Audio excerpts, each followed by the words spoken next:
ಇನ್ನು ರಾಜ್ಯದ ಜನ ವಿಷವರ್ತುಲದಲ್ಲಿ ಸಿಲುಕಿದೆ. ನಾವು ತಿನ್ನೋ ಆಹಾರ, ಬಳಸುವ ಔಷಧಿ, ಕಾಸ್ಮೆಟಿಕ್ ಎಲ್ಲದರಲ್ಲೂ ಕೂಡ ವಿಷ ಬೆರಕೆ ಆಗ್ತಾ ಇದೆ.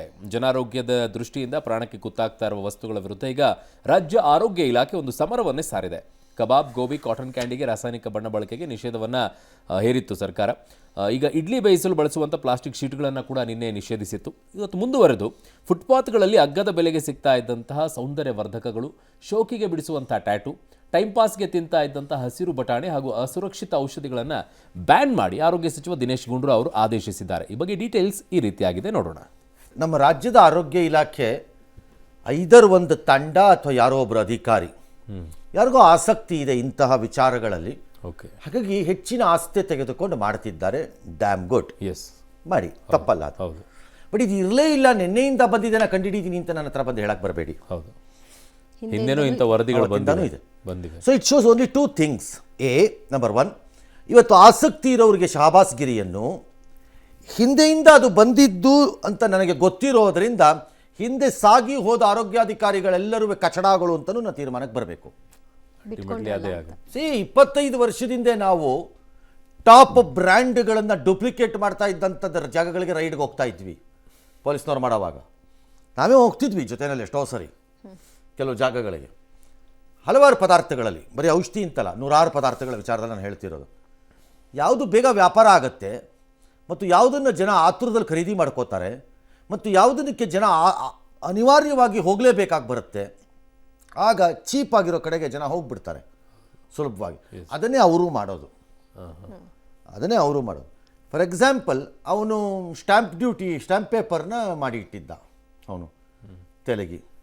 ಏನಕ್ಕೆ ಅಷ್ಟು ದಿನ ಅದು ನಡ್ಕೊಂಡು ಹೋಗೋಕ್ಕೆ ಸಾಧ್ಯ ಇತ್ತು ವ್ಯವಸ್ಥೆಯ ಕೋಆಪ್ರೇಷನ್ನಲ್ಲಿ ಅಂದರೆ, ಒಮ್ಮೆ ನಾವು ರಿಜಿಸ್ಟರ್ ಮಾಡೋಕ್ಕೆ ತೊಗೊಂಬಂದ ಮೇಲೆ ನಮ್ಮದು ಸ್ಟ್ಯಾಂಪ್ ಪೇಪರ್ಸನ್ನು ಮನೆಗೆ ನಾವು ಯಾರೂ ಅದನ್ನು ಡೈಲಿ ಹಿಂಗೆ ಹಾಕ್ಕೊಂಡು ಏನು ನೋಡಲ್ಲ.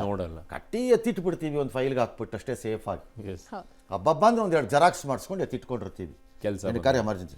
ಅದು ಯಾವಾಗಲೂ ನೀವು ಮಾರೋದಾದರೆ ಅದು ಆಚೆ ಬರುತ್ತೆ ಅಷ್ಟೇ. ಅದು ನೀವು ಮಾರೋದಾದರೆ, ಇಲ್ಲದ್ರೆ ಹಾಗೆ ಇದ್ರದ್ದು ಅಲ್ಲೇ ಇರುತ್ತೆ. 20 ವರ್ಷ ಆದ್ರೂ ಆ ಪೇಪರ್ ಅಲ್ಲೇ ಇರುತ್ತೆ. ಯಾವತ್ತೊಂದಿನ ನೀವು ಧೂಳು ಹೊಡಿಯೋಕ್ಕೆ ತೆಗೆದಾಗ ಅದು ಇನ್ನೊಂದ್ಸರಿ ಧೂಳು ಹೊಡೆದ್ಬಿಟ್ಟು ಒಳಗೆ ಇಡ್ತೀರಿ ಅಷ್ಟೇ. It was easy, there is nobody to check it. ಹೌದು, ಅವಶ್ಯ ಬಿದ್ದಾಗ ಆಗ್ತಿತ್ತು. ಹಾಗೆ ಈಗ ಬೇರೆ ವಿಚಾರದಲ್ಲಿ ಹಾಗಲ್ಲ. ಚಿನ್ನಾನ್ ಮೋಸ ಮಾಡಿ ಒಬ್ರಿಗೆ ಸರ ಕೊಟ್ಟಿರ್ಬೋದು ಯಾವುದೋ ಒಂದು ಕಾಲದಲ್ಲಿ, ಅದೊಂದ್ಸರಿ ಅದನ್ನು ಚೆಕ್ ಮಾಡಿಸ್ಬಿಟ್ಟು ಅದನ್ನೇ ಕೊಟ್ಬಿಟ್ಟು ಅದನ್ನು ಎಷ್ಟು ಬರುತ್ತೆ ಅದಕ್ಕೆ ಇನ್ನೊಂದು ಸೇರಿಸ್ಬಿಟ್ಟು ಮಾಡಿಸ್ಕೊಂಡ್ಬಿಡೋಣ ಅಂತಂದಾಗ ಸಿಗಾಕೊಳ್ಳುತ್ತೆ. ಹೌದು, ಹಾಗಾಗಿ ಇವೆಲ್ಲವೂ ಅದೇನೆ. ಔಷಧಿ, ಅದೆಷ್ಟೋ ಅಸುರಕ್ಷಿತ ಕಾಸ್ಮೆಟಿಕ್ಸ್ ನೋಟಿಸ್ ಕೊಟ್ಟಿದ್ದೀವಿ. ಫುಟ್ಪಾತಲ್ಲಿ ಸಿಗೋ ಕಾಸ್ಮೆಟಿಕ್ಸ್, ಓಕೆ, ಫುಟ್ಪಾತಲ್ಲಿ ಕಾಸ್ಮೆಟಿಕ್ಸನ್ನು ಮಾರ್ತಾ ಇದ್ದಾರೆ ಅಂದಾಗ ಅದನ್ನು ತಗೋಬಾರ್ದು ಅನ್ನೋ ಕನಿಷ್ಠ ಜಾಗೃತೆ ಮತ್ತು ಪ್ರಜ್ಞೆ ಗ್ರಾಹಕನಿಗೆ ಇರಬೇಕಾ ಬೇಡವಾ? ಖಂಡಿತ.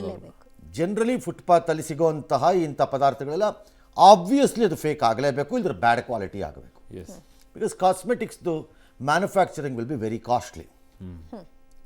ಅಂದರೆ ಯಾವುದೋ ಸೂಪರ್ ಬ್ರ್ಯಾಂಡನ್ನು ತೊಗೊಂಡು 10 ರೂಪಾಯಿ ಆಗೋದಕ್ಕೆ ಅವ್ರು 1000 ರೂಪಾಯಿ ಚಾರ್ಜ್ ಮಾಡಿಬಿಟ್ಟು ಅವ್ರು ಬ್ರ್ಯಾಂಡಾಗಿ ಇಸ್ಕೋತಾರೆ, ಅದು ಬೇರೆ ವಿಚಾರ. Generally costly. 262 ಕಾಸ್ಮೆಟಿಕ್ಸ್ ಏನೋ ಹೇಳಿದ್ದಾರೆ. ಕ್ಯಾನ್ಸರು, ಚರ್ಮರೋಗ ಗೊತ್ತದು, ಟ್ಯಾಟೂ ಇಂದ ಕಲರ್ಗಾಗಿ ಸಿಲೆನಿಯಂ, ಕ್ಲೋರೋನಿಯಂ ಎಲ್ಲ ಬಳಕೆ. ಎಗೇನ್ ಇದು ಇವತ್ತಿಂದ ಅಲ್ಲ, ಇದಲ್ಲ. ಕರಿದ ಹಸಿರು ಬಟಾಣಿ ಆರೋಗ್ಯಕ್ಕೆ ಹಾನಿಕರ. ಎಗೇನ್ ಇಲ್ಲಿ ತೋರಿಸಿರೋದು ಎಲ್ಲವೂ ಕೇಕ್ಗಳಲ್ಲಿ ವಿ ನ್ಯೂ ಇಟ್, ಕಲರ್ ಹಾಕ್ತಾರೆ, ಆದರೂ ಜನ ಅದನ್ನೇ ಇಷ್ಟಪಟ್ಕೊಂಡು ತೊಗೊಂಡು ಬರ್ತಾರೆ. This is the problem. So question is, congratulate ಮಾಡಿ ಆರೋಗ್ಯ ಇಲಾಖೆಯನ್ನು ಯಾರೋ ಮಾಡ್ತಿದ್ದಾರೆ. ಅಬ್ಸಲ್ಯೂಟ್ಲಿ, ಹೌದು. ಈಗ ಎಚ್ಚರಿಕೆ ಕಡೆಗೆ ಬರೋಣ. ಜನಕ್ಕೆ ಬರಬೇಕು. ಆರೋಗ್ಯ ಇಲಾಖೆಯ ಈ ನಡೆ ಮತ್ತು ಕ್ರಮಗಳೇನಿವೆ, ಇದ್ರ ಉತ್ತರ ಕುಮಾರರ ಪೌರುಷ ಆಗಬಾರ್ದು. 3 ದಿನ ಮಾಡೋದು. ನಾನು ದಿನೇಶ್ ಗುಂಡೂರಾವ್ ಬಗ್ಗೆ ಅತ್ಯಂತ ನಂಬಿಕೆ ಮತ್ತು ವಿಶ್ವಾಸದೊಂದಿಗೆ ಇದನ್ನು ಹೇಳ್ತಾ ಇದ್ದೀನಿ, ಅವ್ರು ತಪ್ಪು ತಿಳ್ಕೊಬೇಡಿ. ನಮ್ಮ ಅನುಮಾನ ಏನಿತ್ತು ಗೊತ್ತಾ ಹಿಂದೆ ಎಲ್ಲ, ಮಿನಿಸ್ಟರ್ ಸರ್, ಈ ರೀತಿ ರೈಡ್ಗಳು ಮತ್ತು ಈ ರೀತಿಯ ಪ್ರಕಟಣೆಗಳು ಮತ್ತು ಈ ರೀತಿಯ ಘೋಷಣೆಗಳು ಬಂದ ಕೂಡಲೇ 15 ದಿನದ ನಂತರ ವಸೂಲಿ ಕಾರ್ಯಕ್ರಮದ ಅಡಿಪಾಯ ಇದು ಅಂತ ನಾವು ಲೆಕ್ಕ ಹಾಕ್ತಿದ್ವಿ. ಅಂದರೆ ಯಾರು ಮಾಡ್ತಾರೆ, ಸಾರಿ ನೀವು ಮಾಡಿದ್ದೀರಿ ಅಥವಾ ನಿಮ್ಮ ಇಲಾಖೆಗೆ ಮಾಡಿದೆ ಅಂತ ನಾನು ಹೇಳಿಲ್ಲ. I am happy somebody is doing it, but this is what was our decision. ಆ ಥರದ ಆರೋಪ ಇತ್ತು. ಇದನ್ನು ಮಾಡಿದ ಕೂಡಲೇ ನಾವು ಮಾತಾಡ್ಕೋತಿದ್ದು ಏನು ಅಂತಂದರೆ ನಮ್ಮ ವರದಿಗಾರಿಕೆಯ ವಿಭಾಗಗಳಲ್ಲಿ ಯಾವನು ರೆಡಿ ಮಾಡ್ಕೋತಾವನಪ್ಪ ವಸೂಲಿಗೆ ಅಂತ. ಯಾಕೆಂದರೆ ಒಂದು ತಿಂಗಳಾದ ಮೇಲೆ ಈ ಸುದ್ದಿಗಳು ನನಗೆ ಬೇಕು ಅಂದರೂ ಸಿಗ್ತಿರ್ತಿರ್ಲಿಲ್ಲ. ಹಾಗಾದ್ರೆ ಒಂದು ತಿಂಗಳಲ್ಲಿ ವ್ಯಾನಿಷ್ ಮಾಡಿಬಿಡ್ತಿದ್ರ ಎಲ್ಲರೂ? ಇಲ್ಲ ಅಂತ ನಮಗೆ ಗೊತ್ತಿದೆ. ಇನ್ನೊಂದು ರೂಪದಲ್ಲಿ ಅಕ್ರಮ ಶಾಲೆಗಳ ಪಟ್ಟಿ ಕೊಡುವ ಕಾರ್ಯ ನಾನು ಲಿಸ್ಟ್ ಕೊಡ್ತೀನಿ ಬೇಕಾದರೆ. ಮತ್ತು ಈ ಡೂಪ್ಲಿಕೇಟ್ಗಳು ಮತ್ತು ಡೂಪ್ಲಿಕೇಟ್ ಲಿಕ್ಕರ್, ನಾನು ಹೇಳ್ತಿರೋದು ಡೂಪ್ಲಿಕೇಟ್ ಲಿಕ್ಕರ್ ಮತ್ತು ಡೂಪ್ಲಿಕೇಟ್ ಡಾಕ್ಯುಮೆಂಟ್ಸ್, ಸ್ಟ್ಯಾಂಪ್ ಪೇಪರು ಅಥವಾ ಇನ್ನೇನೇನೋ ಸರ್ಟಿಫಿಕೇಟ್ಸ್ ಎಲ್ಲ ಇವೆಲ್ಲ ಕಾಮನ್ಲಿ ನಮಗೆ ಇದು ಇದ್ದಕ್ಕಿದ್ದಂತೆ ಕಾಣೋದು. ಯಾರೋ ಒಬ್ಬ ಟ್ರಾನ್ಸ್ಪೋರ್ಟ್ ಕಮಿಷನರ್ ಬಂದರೆ ನಮ್ಗೆ ಯಾವಾಗಲೂ ದೊಡ್ಡವ್ರು ಹೇಳೋರು, ಕಣ್ಣಿಟ್ಕೊಂಡು ನೋಡೋಕೆ ಆ ಟ್ರಾನ್ಸ್ಪೋರ್ಟ್ ಕಮಿಷನರ್ನ ಅಂತ. ಯಾಕೆಂದ್ರೆ ಒಳಗೆ ಬಂದ ತಕ್ಷಣ 16 ಜನ ಸಸ್ಪೆಂಡ್ ಮಾಡ್ತಾರೆ ನೋಡೀಗ ಅಂತಂತ ನಮಗೆ ಮೊದಲೇ ಹೇಳೋರು. ಹೀಗೆ ಆಗುತ್ತೆ ಅಂತ. ಒಳಗೆ ಬಂದ ತಕ್ಷಣ 16 ಜನ ಸಸ್ಪೆಂಡ್ ಮಾಡ್ತಾರೆ ನೋಡ್ತಾ ಇರೋ ಅಂತನವರು. 16 RTO ಸಸ್ಪೆಂಡೆಡ್. ಏನು ರೈಡ್ಗಳು ಎಲ್ಲ ಕಡೆ. ಅದು ವಸೂಲಿಗೆ 15 ದಿನ ಆದಮೇಲೆ ನಾಪತ್ತೆ ಏನಾಯ್ತು ಅಂತ ನಾಪತ್ತೆ. ನಮಗೆ ಮೊದಲೇ ಹೇಳಿರೋರು ಸೆಟ್ಲ್ಮೆಂಟ್ಗಳು ಬುಡ ರೆಡಿ. ಅದಲ್ಲ ಅನ್ನೋ ಸಂಪೂರ್ಣ ವಿಶ್ವಾಸ ಮತ್ತು ನಂಬಿಕೆಯನ್ನು ಪ್ರಥಮ ಬಾರಿಗೆ ನಾನು ನಿಮ್ಮ ಮೇಲೆ ಈ ಸರಿ ಇಟ್ಕೋತೀನಿ. ಬಟ್ ಇವರೆಲ್ಲರಿಗಿಂತಲೂ ಹೆಚ್ಚಿನ ಜವಾಬ್ದಾರಿ ಜನರದ್ದಲ್ವಾ ಸರ್? ಬರೋಣ ಅದಕ್ಕೆ ಆಮೇಲೆ. ಹಾಂ ಸರ್. ಸೊ ಹಾಗಾದ್ರೆ ಏನು ಮಾಡಬೇಕಾಗಿತ್ತು ಇದಿಷ್ಟಕ್ಕೂ? ಒಂದು ಜಾಗೃತೆಯನ್ನು ಮೂಡಿಸುವುದು ಈ ಪ್ರಕಾರದಲ್ಲೇ ತಪ್ಪಿಲ್ಲ ಅದರಲ್ಲಿ. ಎರಡನೆಯದು ಜಾಗೃತೆಯ ಜೊತೆಗೆ ದಾಳಿಗಳನ್ನು ನಿರಂತರವಾಗಿ ಮಾಡುತ್ತಾ ಆ ಭಯವನ್ನು ಇಡುವುದು. ಯಾವಾಗೋ ಒಂದ್ಸಲ ಮಾಡೋದಲ್ಲ ಅದು.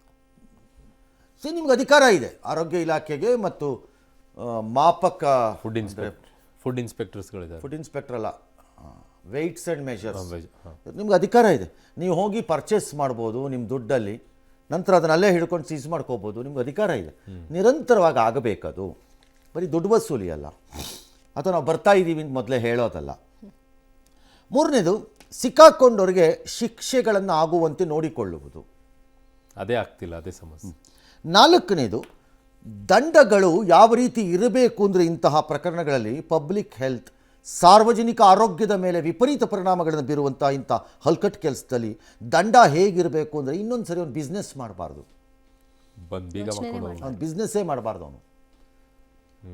ಈಗ ಅವನು ಪ್ಲಾಸ್ಟಿಕ್ ಪೇಪರ್ ಹಾಕಿ ಇಡ್ಲಿ ಮಾಡ್ದ, ರೋಡ್ ಸೈಡ್ ಇರ್ಬೋದು ಅವನು ಗಾಡಿ ಎಲ್ಲ ಮಾರಿ ಅವನನ್ನೇ ಮಾರ್ಕೊಂಡ್ರು ಕಟ್ಟಕ್ಕಾಗಬಾರ್ದು ಅವನ ಕೈಯಲ್ಲಿ. ಅವನ ಮೇಲೆ ಯಾವ ಅನುಕಂಪನೂ ತೋರಿಸ್ಬಾರ್ದು. ವಾರ್ನಿಂಗ್ ಆದಮೇಲೂ ನಾ ಹೇಳೋದು ಆ ರೀತಿ ಒತ್ತಡ ಇರಬೇಕು. ನಾಲ್ಕನೆಯದು ಪದೇ ಪದೇ ಸಿಕ್ಕಿ ಹಾಕಿಕೊಳ್ಳುವ ಜನರ ಮೇಲೆ ವಿಪರೀತವಾದ ಕಟ್ಟುನಿಟ್ಟಿನ ಕ್ರಮ ಆಗುವಂತಹ ಸಿಸ್ಟಮ್ ಡೆವಲಪ್ ಆಗಿರಬೇಕು. ಜನರ ಮೇಲೆ, ಮಾಡೋರು. ಇವೆಲ್ಲವೂ ಒಂದು ಹೋಲಿಸ್ಟಿಕ್ ಆಗಿ ನಡೀತಾ ಇದ್ದರೆ ಇದಕ್ಕೊಂದು ಕಂಟ್ರೋಲ್ ಬರುತ್ತೆ. ನಿಲ್ಲಲ್ಲ, ನಾನು ಆಗಲೂ ಹೇಳ್ತೀನಿ, ನಿಲ್ಲಲ್ಲ, ಕಂಟ್ರೋಲ್ ಇರುತ್ತೆ. ಅಮೆರಿಕಾನಲ್ಲಿ ಯಾವ ಇಲಾಖೆಗೂ ಜನ ಹೆದರ್ಕೊಳ್ಳಲ್ಲ. ಅವ್ರು ಹೆದರ್ಕೊಳ್ಳೋದೇ ಇಲ್ಲ. ಏನು ಮಾಡ್ಕೊತೀಯ ಅಂತಾರೆ. ನನಗೆ ಅಕ್ಕಿದೆ ಅಣ್ಣ ನಡಿ ಅಂತಾರೆ. ಅವ್ರು ಯಾವುದಕ್ಕೂ ಹೆದರ್ಕೊಳ್ಳಲ್ಲ. ಅವ್ರುಗಳು ಪೊಲೀಸ್ನವ್ರು ಏನೀಗ ಸೊ ವಾಟ್ ಮ್ಯಾನ್ ಅಂತಾರೆ ಅವ್ರು ಆಫೀಸರ್ಗೆ ಬೇಕಾದ್ರೆ. ತಪ್ಪಿಲ್ಲ ಹೆದರ್ಕೊಳ್ಳಲ್ಲ ಅಂತಾರೆ ಅವರು. ಕಾನೂನು ಪ್ರಕಾರ ಇದು ಇವಾಗ ಅಂತಾರೆ. ಬಟ್ ಎಲ್ಲ ಅಮೆರಿಕಾದವರು ಹೆದರ್ಕೊಳ್ಳೋದು ಒಂದೇ ಡಿಪಾರ್ಟ್ಮೆಂಟಲ್ಲಿ. ಬಿಸ್ನೆಸ್ಸಲ್ಲಿರೋರು ಮತ್ತೊಬ್ಬರು ಮಗದೊಬ್ಬರು ಎಲ್ಲರೂ ತಿನ್ನೋರಲ್ಲ ಬಿಸ್ನೆಸ್ಸಲ್ಲಿರೋರು. FDA, which is food and drug administration. ಹೆದರ್ಕೋತಾರೆ, ಅಯ್ಯೋ ನಡುಕ್ತಾರೆ. FDA ಅಂದರೆ ಸಾಕು, ಚಳಿ ಜ್ವರ ಬರುತ್ತೆ ಅವ್ರಿಗೆ. ಅಯ್ಯಯ್ಯಪ್ಪ ಸವಾಸನ ಬೇಡ ಅವ್ರದ್ದು. ಆ ಒಂದು ಫಿಯರ್ ಇರಬೇಕು ಒಂದು ಸಿಸ್ಟಮಲ್ಲಿ. ಹಾಗಾಗ್ಬಿಟ್ಟು ಅಮೆರಿಕಲ್ಲಿ 0 ಇದೆಯಾ ಅಂದರೆ ಇಲ್ಲ, ಅಲ್ಲೂ ನಡೆಯುತ್ತೆ, ಅಲ್ಲೂ ಇದೆ, ಇಲ್ಲ ಅಂಥೇಳಿ. ಫೇಕ್ಗಳು ಅಮೆರಿಕದಲ್ಲಿ ತಯಾರಿ ಆಗದೆ ಇರ್ಬೋದು, ಚೈನಾಯಿಂದಾಗ ಹೋಗುತ್ತೆ.